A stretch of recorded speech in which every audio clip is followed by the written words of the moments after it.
اوس یو بله فتنه راوتې دغه کردي صاحب ملا علي کردي پېژنې که نه د هغه چوف والا سرکار رور دی دویمه نسخه یې ده وایي چې دی چاړهګان او دی ړنده او دی دا کوي دی دغه د عربو علماو پې خبرې کړي دي دی سعودي عرب کې نیوی شوی و دلته مدینه کې دا قصه سټارټ کړه ته خو دا خیال و چې دا هم کسې دغه قصو والی دي بوی تو خی علاج یې ولو کو واپس یې ولی حیران یم زه دې بعضو خلکو ته چې یو سړی ورته قرآن او حدیث بیانوي د هغه سره طبیعت به نه لګي چې یو سړی دا قصې کوي دا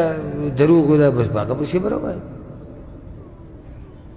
د الله نه یره پکار دی او د هرې خبرې تحقیق پکار دی هر اواز کوونکي بسې مه ځه د ځان نه ادعا مه جوړوه عقل استعمالوه قرآن او حدیث ته ګوره چې څه یو سړی راغی وایي زه جي ما له ړانده راولي سترګې به کار شروع کړي او ما له کاڼه راولي غوږونه به کار شروع کړي ته اوس روان شي ته خو د دې سړي اصل نسل خو وګوره که نه دا سړی عالم دی که نه دی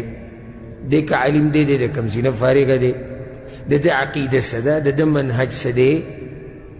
د ده څه مطلب دی څه مطلب دی که نه ورځه پسې